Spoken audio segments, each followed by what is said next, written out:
Oke, jadi mineral mafik ya. Ini ada peroksin, horblenda, dan biotit gitu ya. Jadi kita lihat ada Fe di situ. Fe ini salah satu unsur yang juga dominan ya. Dominan ada Fe, bisa hadir dalam dua tadi ya. Fe kan bisa Fe2 plus juga Fe3 plus begitu. Ada FeO dan Fe2O3 ya. Gitu. Nah, FeO ya ini merupakan hasil dari reaksi begitu ya, eh, perubahan dari Fe jadi Fe2O3 gitu. Dari FeO jadi Fe2O3, dari Fe2O3 jadi FeO gitu. Itu adalah Fe. Lalu ada titanium atau dalam hal ini senyawa TiO2 ya, dan merupakan mineral opak ya, atau titanomagnetit gitu, yang sifatnya adalah termasuk sebagai kelompok HVSE. Ya, apa itu HVSE? HVSE adalah uh, high field strength element.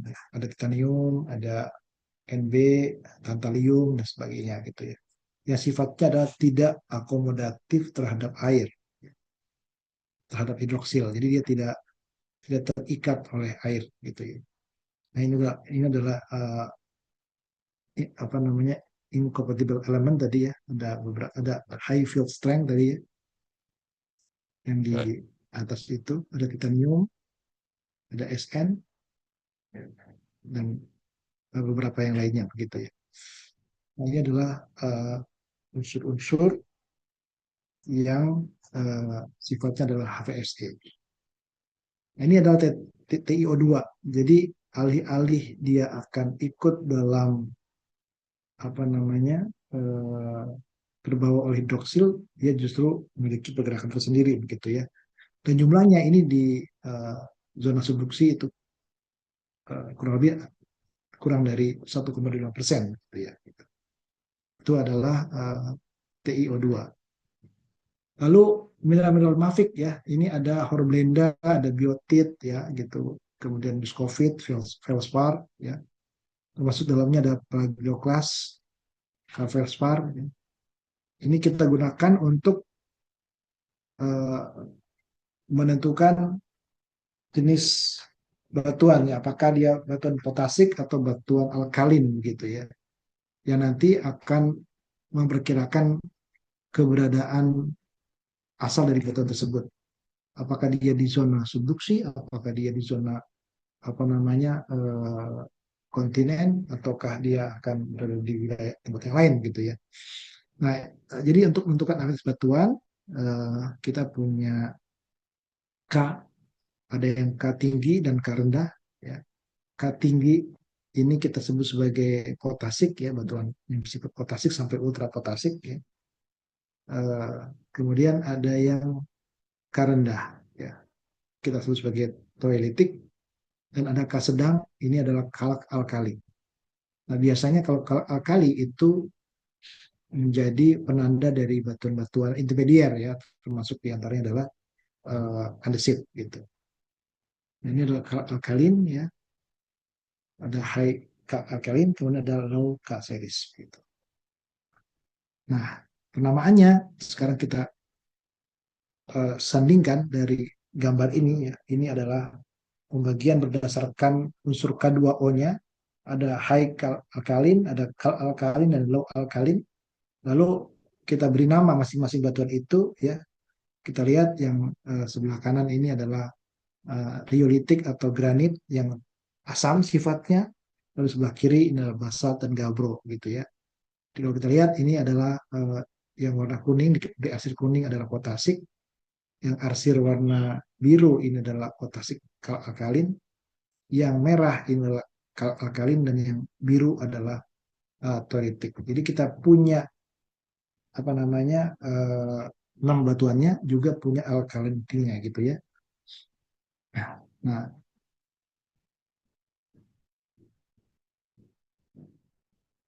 jadi ini adalah klasifikasi batuan vulkanik berdasarkan dari afinitas magmanya, ya. Apakah dia bersifat potasik, alkalin atau katolitik, ya. Kita punya nama-nama dari batuan tersebut, ya. Nah,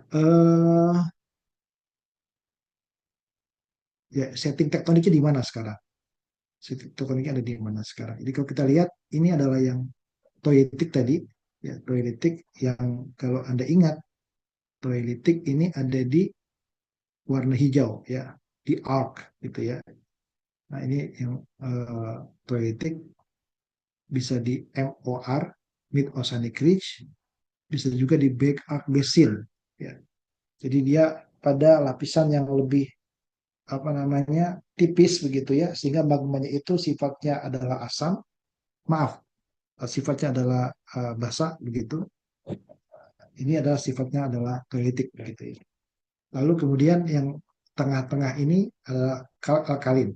Nah, ini biasanya gabungan antara magma yang berasal dari uh, samudra dan juga apa magma yang berinteraksi dengan kontinen bercampur sehingga menghasilkan batuan intermedier. Nah, ini adalah alkalin gitu, ya.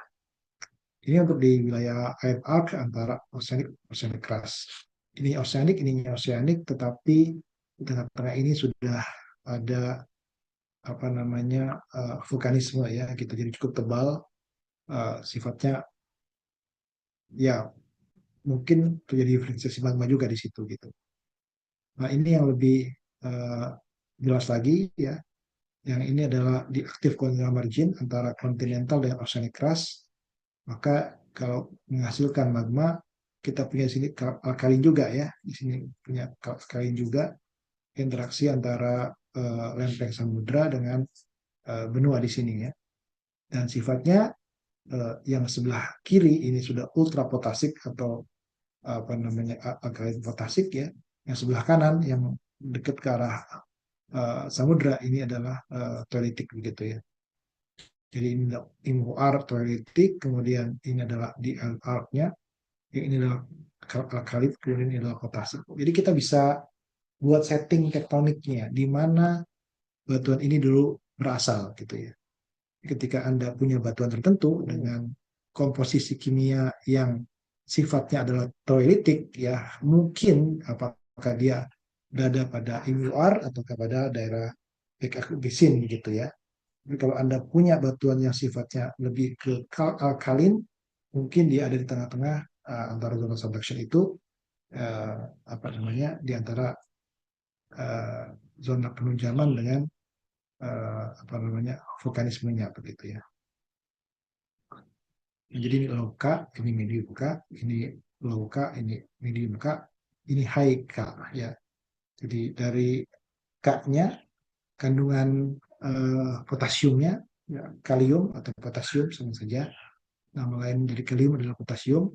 Jadi K2O-nya kita bisa lihat apakah dia termasuk magma yang ultrapotasik atau alkaline atau katolik. Nah, jadi kalau kita lihat ini ada alkalin dan toilitik, ya, gitu. Jaraknya dari apa namanya subduction zone gitu.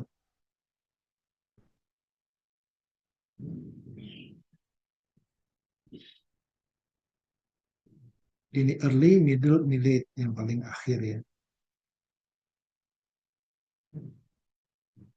Jadi kalau kita lihat ini alkalin, alkalik, ya, alkalin, potasik, ini adalah yang alkalin gitu. Setting total ini bisa kita lihat di sini gitu, ya.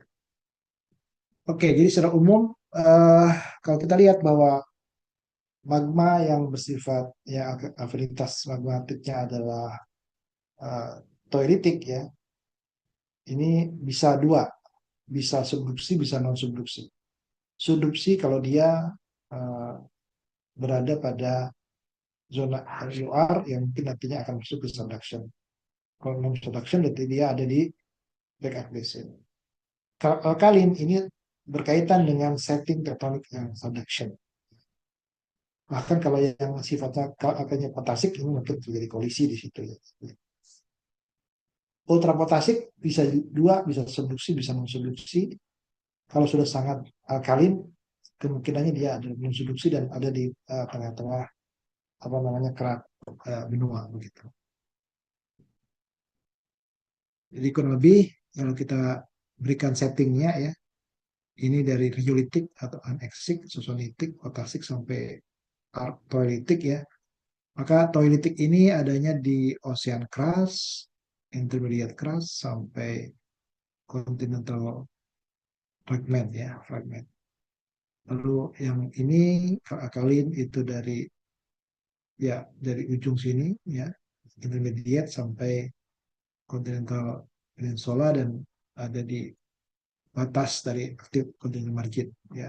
Demikian apalagi yang potasik ini potasik akalnya ada di daerah aktif continental margin gitu ya, di daerah subduction.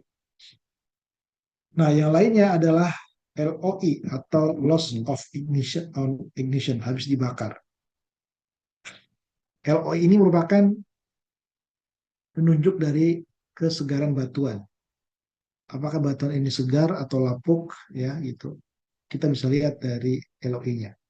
Dengan nilai yang negatif, LOI negatif menunjukkan dia segar. LOI kurang dari 4 itu batu masih segar. Tapi kalau LOI-nya di atas 4, ini menunjukkan batuannya sudah lapuk gitu ya. Nah, untuk data analisis harus mendekati 100%, ya, termasuk LOI ini gitu ya. Kalau analisis kita eh, terlalu jauh dari 100%, totalnya misalnya 102, 104, 198, 96, ini adalah hasil-hasil yang buruk ya, yang buruk. Jadi range-nya adalah 98 sampai 102 itu masih dianggap hasil yang bagus ya gitu. Tapi di atas itu dianggap tidak bagus dan itu melibatkan LOI tadi gitu ya. Contohnya eh, pada komposisi kimia ada A, B, C dan D serta E. Ini masing-masing totalnya adalah 100,85 sampai 100,57 di range itu. Secara umum totalnya bagus. Tapi kita lihat LOI-nya ada yang 5,25 ya. Ini artinya batuan A ini sudah lapuk ini, lapuk. Yang bagus ini yang C, dia LOI-nya minus 0,96 dan totalnya 100,57. Ini adalah hasil yang sangat bagus ya untuk kita bisa pertanggungjawabkan gitu. Nah, biasanya masing-masing senyawa itu akan digabungkan dalam satu diagram yang kita sebut sebagai diagram Harker ya gitu. Jadi diagram Harker kita akan melihat masing-masing senyawa itu berapa persen lalu dibandingkan terhadap SiO2-nya gitu. Nah, ini adalah pola daripada contoh dari dua contoh ya. Yang A, yang pertama itu adalah diagram yang memperlihatkan uh, possible closure effect, yang kedua melihatkan tipikal toilitik dan alkalin dari batuan beku begitu ya, dengan membandingkan AFM. Eh, AFM itu apa? A-nya itu adalah Na2O, F-nya adalah FeO dan M-nya adalah MgO yang semua dalam persen gitu ya. Nah, sehingga kalau kita punya AFM tadi, AFM, A-nya adalah Na dan K2, F-nya adalah FeO, Mg dan MgO, kita dapatkan persentase seperti itu, jatuhnya adalah apa namanya, ini ada yang masuk ke dalam basalt, ya, gitu, politik dan seterusnya. Gitu. Nah, zonanya ada di demikian, jadi kita buatkan atasnya adalah apakah dia di MURB, oh, sorry, ini masih AFM ya, apakah dia tolitik atau alkalin gitu.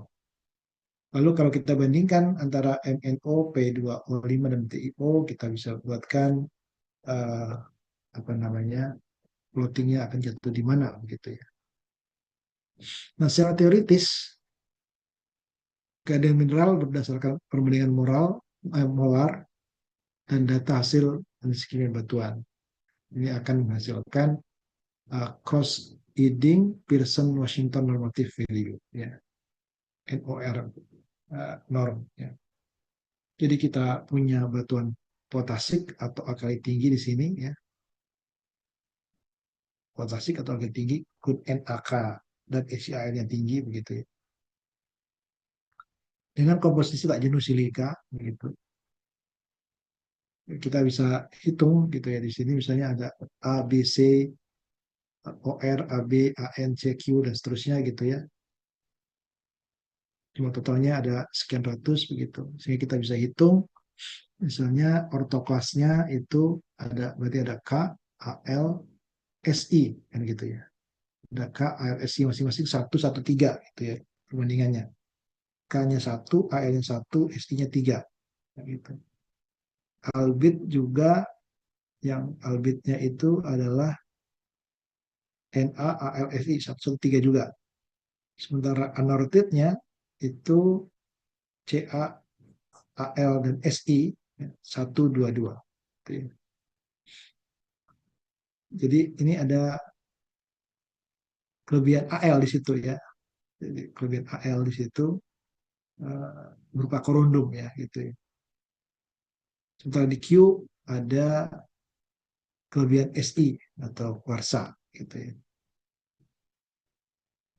Jadi ada silika yang tersaturasi di situ ya gitu. Nah, saturasi silika ini adalah dari albit menjadi nevelin dan silika, lalu peroksin ini eh, bereaksi bolak-balik dengan olivin dan juga silika gitu ya. Nah, kita bisa gunakan perhitungan NORM tadi ya untuk melihat apakah silikanya jenuh atau tidak jenuh gitu. Jadi kita lihat perbandingan kuarsa, hyperstain, olivin dan nevelinnya ya gitu. Kalau misalnya jatuhnya di nevelin dan leucid artinya tidak jenuh silika. Kalau kita terlalu banyak kuarsanya, ya ini kita melihat bahwa ini lewat jenuh silika. Nah, jadi kalau kita lihat dari NORM tadi, ya NORM dengan MgO di atas 6%, ini kita punya basalt dan basanit. MgO-nya 4-6%, punya terasi basalt dan basanit. MgO-nya jadi 4%, ini kita punya terasi andesit dan teprit gitu ya. Nah, ini adalah klasifikasi batuan beku berdasarkan MgO dan feldspatoid. Tapi jarang orang gunakan ini, biasanya orang menggunakan silika. Nah, ini selanjutnya adalah uh, tadi sempat muncul sebagai gambarnya, tapi agak dibalik posisinya sekarang. Ini oceanic dan oceanic crust ya, dari toilet, kemudian di backup basin dan juga di MOR. Lalu kemudian kalau alkalin tengah-tengah dan IAT itu yang toilet juga ion up gitu ya. Nah, ini adalah Cretaceous sampai early tertiary subduction di Indonesia. Jadi dia lebih ke arah apa? Kalau di sini umur kapur ini ya di Jawa paling muncul di Loculons melange di Karasambung begitu ya. Ada Loculo di situ. Lalu kemudian ada yang muncul juga nanti di Kalimantan ya, Meratus begitu. Ini umur Kretasius begitu. Lalu tersier ini agak ke arah laut, artinya terjadi proses apa namanya subduction yang semakin semakin tajam. Tadinya landai dia menjadi lebih tajam sekarang, sehingga vulkanismenya jadi geser ke arah laut begitu ya. Oh, maaf maaf, ini subductionnya ya, ini subductionnya bukan vulkanismenya. Nah, ini adalah subductionnya, tadinya agak di dekat sana, dekat darat, lalu kemudian geser dan sekarang semakin mundur lagi begitu ya. ini adalah subduction-nya begitu.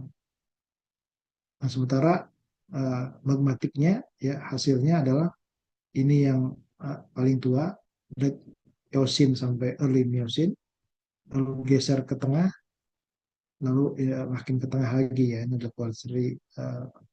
Quaternary volcano begitu. Ya, jadi kalau kita lihat ini adalah toilitik atau alkalin, posisinya adalah toilitik di dekat subduction sini ya. Lalu alkalin tengah-tengahnya, alkalin ini yang di apa namanya di uh, kontinen begitu. Nah, ini adalah alkalin potasik ya, itu vulkanisme yang didominasi oleh magma-magma yang berasal dari uh, alkalin potasik itu. Lalu berikutnya ada alkalin potasik ini ya.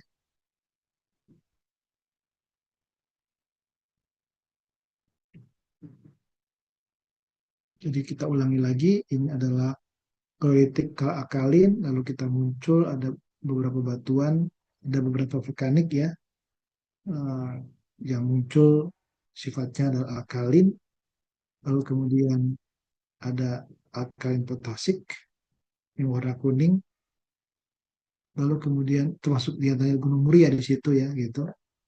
Lalu kemudian ultra potasik ini di Bawean lebih mudah lagi, lalu geser lagi ya eh, apa namanya vulkanismenya dari tadinya sudah di ujung sudah ke arah tengah apa eh, apa itu namanya kontinen geser lagi mengarah ke arah batas lempeng ada alkalin di situ yang umurnya itu cukup banyak ya batuan-batuannya di situ yang vulkanismenya terjadi gitu alkalin ya itu terakhir ya itu.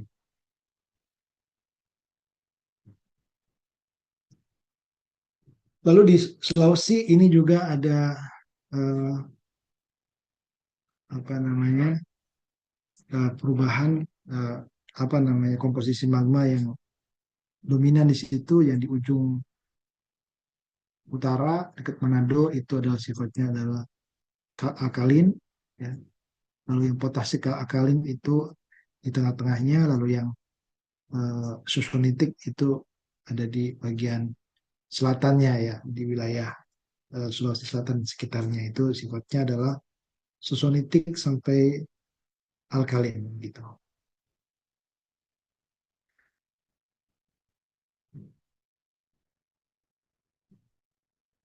Jadi kalau kita rekonstruksikan ini ada Banjir ya, mikrokontinen yang mengalami docking ya, terhadap Pulau Sulawesi. Lalu kemudian struktur-struktur yang ada di sana uh, terbentuk ya, kemudian menghasilkan high potential dari post subduction magmatism ya di sebelah selatan. Lalu berikutnya yang lebih mudah lagi ini ada potasik alkalin dari kolisi magmatik yang mengandung SiO2 di atas 60% di situ. Lalu terakhir ini adalah dari 9 years ago sampai recent itu sifatnya adalah alkalin. Nah ini ada unsur anggota beku yang kalau kita baca nah demikian maka kita menghasilkan apa namanya penamaan TiO2 di bawah 1,25 ya ini kurang dari merupakan satu zona subduction gitu ya. MgO di atas 6% ya menunjukkan magma primitif. Jadi kalau kita lihat yang ini B itu adalah sumbernya adalah magma primitif. TiO2 kurang dari 1,25 yaitu magma C dan D ya ini kemungkinan berada pada zona subduksi begitu ya. Dari TiO2 kita bisa baca, MgO kita bisa baca, MgO di atas 6 itu adalah magma primitif, ya ini adalah B. Lalu kemudian berikutnya adalah berdasarkan K2O-nya dengan batas SiO2 tentunya di situ ya. Ada grafis yang membandingkan antara K2O dengan SiO2. Kita lihat di situ kalau SiO2 di atas 71%, ya, kemudian K2O-nya 4, ya, K2O-nya 4, kemudian kemungkinan adalah potasik alkalin kan gitu ya, potasik alkalin. Dan seterusnya kita bisa baca dari perbandingan antara silika SiO2 sekian persen dengan K2O-nya. Yang B berarti kan dia SiO2-nya 45, jadi masih sekitar paling ujung sebelah kiri itu. Lalu kemudian K2O-nya 0,0, jadi makin sangat apa itu sangat di pojok sekali ya dia ultra basal kemungkinannya gitu ya di sekitar sini kan gitu ya di sini ya. Jadi di bawah 45 lalu kemudian 0,0 sekian K2O-nya. Ya kemungkinan besarnya adalah ultra basal begitu ya. Toritik yang arc yang berhubungan juga dengan kalau kita lihat data yang lainnya tadi zona subduction gitu ya si data ilmuannya.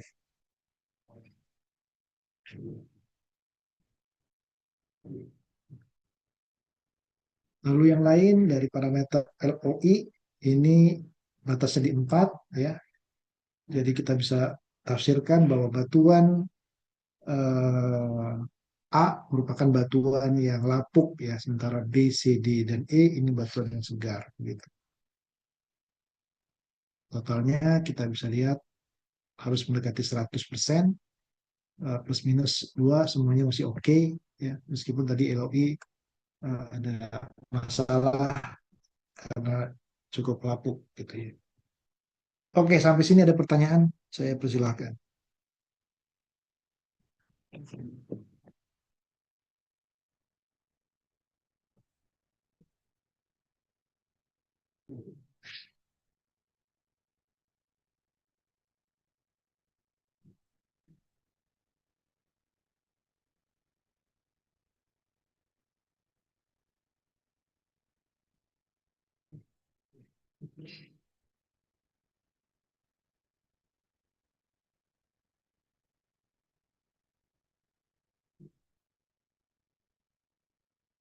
Ya, ada pertanyaan? Kalau tidak ada, kita cukupkan dulu ya. Silakan Anda ambil istirahat dulu. Setelah ini ada kuliah yang lain, begitu kan? Eh, Bisa isoma dulu. Sebelumnya silahkan ditutup, dibuka ininya apa namanya? Ada kuis tapi nanti aja lah ya. Kita silahkan Anda eh, buka kameranya. Silakan para peserta. Ketua kelas bisa ambil gambar, bisa ambil foto begitu.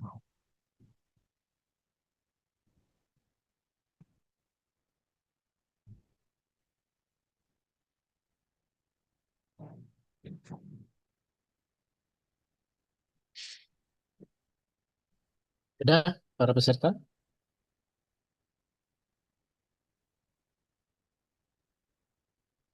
Ya, Ya,